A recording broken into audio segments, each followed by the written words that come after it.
It's that time of year, football season. Following last year's 5-5 finish, the 2014 Buffalo State Bengals kicked off their season with a new quarterback. Gone is Casey Kaz, who will continue his career in Germany. Insert Kyle Hoppe, the Baltimore Orioles' 28th round pick in the 2009 MLB draft. After spending 4 years playing single-A ball, Hoppe came to Buffalo State with hopes of getting a chance to start. He spent last season as Kaz's backup, but now he finally gets to make his first collegiate start. 6 years later, against Cortland. Let's find out how he did. Cortland gets on the board first as Shane Cronin hits a 20-yard field goal. 3-0 Red Dragons. On the ensuing kickoff, Cortland onsides it, but Nick Bacon isn't fooled. Great field position for the beginning of the Kyle Hoppe era. How will the team adjust to life without Casey Kaz on 3rd and 8? Yikes, not a good start. On 4th and 8, however, he makes up for it, finding Billy Joyner across the middle for a first down. Later in the drive, deep in Cortland territory, wow, Hoppe gets sandwiched. Jake Serezin got credit with the sack. 3rd and 14, Hoppe takes himself on the option, hurdling his way for 13 yards instead of 4th and 1.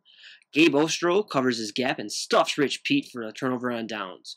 Cortland uses the momentum, and Cronin hits another field goal, this time from 32 yards. Buffalo State's next possession, 4th and 7. Oh, the struggles continue. Turnover on downs. Later in the first, John Grassi has the Red Dragons moving. He finds the Sweet Home product, KJ Zimmerman, down the sideline. 2 plays later, Grassi takes advantage of the blitz, hitting a wide-open Nate Burgo for a 30-yard gain down to the 5-yard line. Next play, Dylan Peebles finds a huge hole and hits Pater.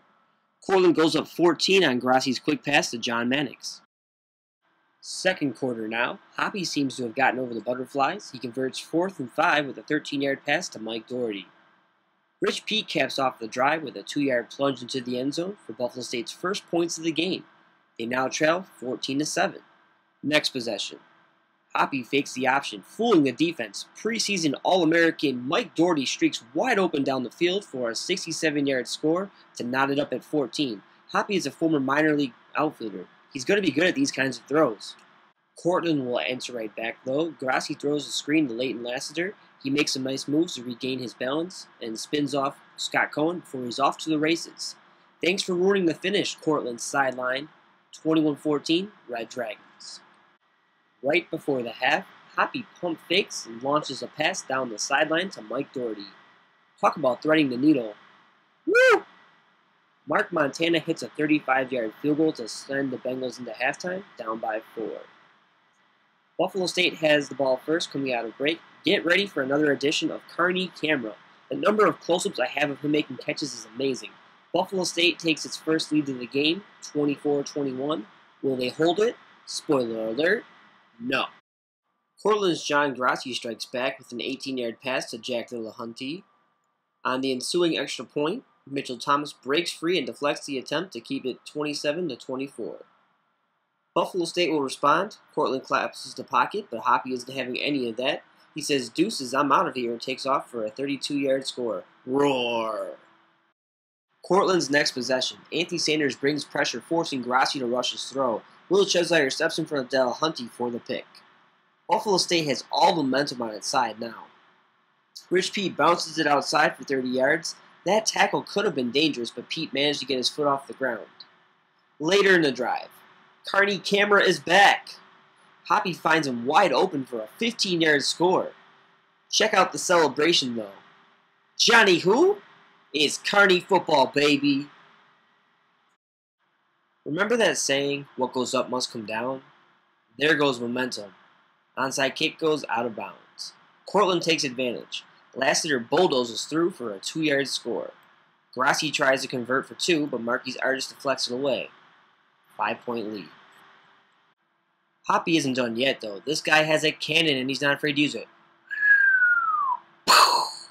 48-yard pass to Mike Doherty. Move the sticks. What a day for Mike Doherty. 419 all-purpose yards, 229 receiving yards, and 2 scores.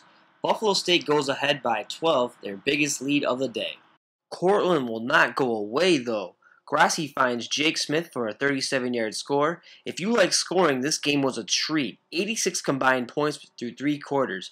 Grassi hits Josh Riley for the 2-point conversion. Fourth quarter now. I can't stress enough how important ball security is. Hoppe drops it like it's hot, and Cortland recovers. The rough day continues for Buffalo State secondary. Grassi passed for a Cortland school record 487 yards. Doug Yancey is just one of several victims. Dylan Peebles cashes in with his second score. Cortland goes up 48-45. Next possession, Hoppy plays hot potato with Pete, but he isn't ready. Jake Ceresna pounces on the fumble. Cortland's trying to capitalize now. Grassi throws a screen to John Maddox, but he runs into a wall. Marquise Artis rips the ball away. Shaq Frederick picks it up and returns it 30 yards. If only Tawan Williams and Mitchell Thomas would have blocked somebody. Buffalo State has a chance to tie with under 5 minutes to play, but Marc Montana misses it wide left, just a bit outside. Buffalo State forces a Cortland punt, and it should become Bengal ball, but Scott Cohen is in the wrong place at the wrong time, and the ball hits him, making it fair game. Josh Riley recovers. With Buffalo State out of timeouts, Cortland ran the clock down to 6 seconds on 4th and 19. Cronin tries to end the game sliding, but leaves a second left. Just enough time for Marc Montana to get redemption by hitting a school record 49-yard field goal. Montana boosts it to the next galaxy, and we're headed to overtime. The PA announcer said it best, unbelievable. In OT, both teams get a shot with the ball at the opponent's 25. Buffalo State wins the toss and elects to defend first. Cortland on offense. Grassi finds Josh Riley down the sideline, but his left foot steps out of bounds. 3rd and 10. Why not take an end zone shot? Grassi tries to force it to Nate Burgo, but Mitchell Thomas steps in front, picking it off to end their possession. The crowd is going crazy now. All Buffalo State has to do is score on their next possession, and they win. Buffalo State advances at 9 yards to set Marc Montana up with a 34-yard field goal, and in fairy tale fashion, Montana makes the kick, improving Buffalo State to 1-0. Montana gets mobbed by his teammates afterwards, while Cortland looks on in disbelief, knowing they let this one slip away. One last look at Montana before we head to the stats. This is a memory he will never forget. It was a rough beginning for Kyle Hoppy, but he turned around, passing for 335 yards and 4 scores, while rushing for 90 yards and a score. Mike Doherty caught 9 passes for 229 yards and 2 scores.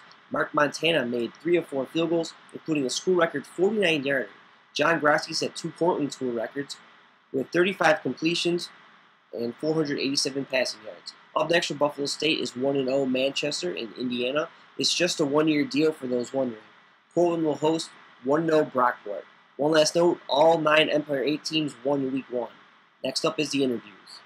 They told me to forget the first one, and that's exactly what I did. Coach Boyes pulled me aside when they iced me with the timeout, and he said, what do you think about from your childhood? Where do you want to be from your childhood? And I told myself, just right here, this is where I want to be.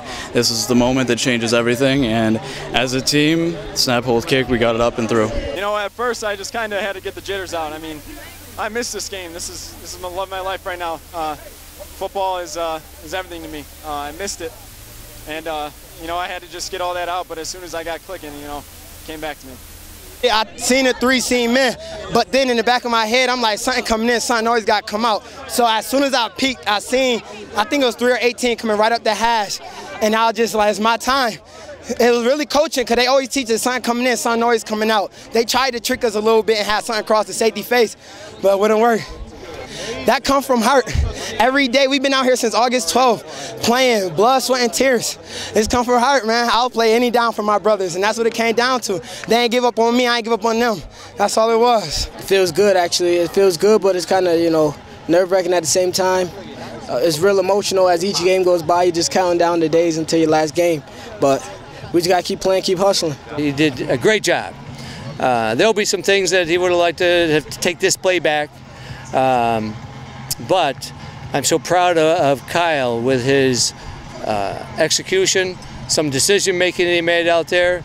We audibleized a couple times, and they ended up being big plays when he audibleized. So the rust is rapidly coming off.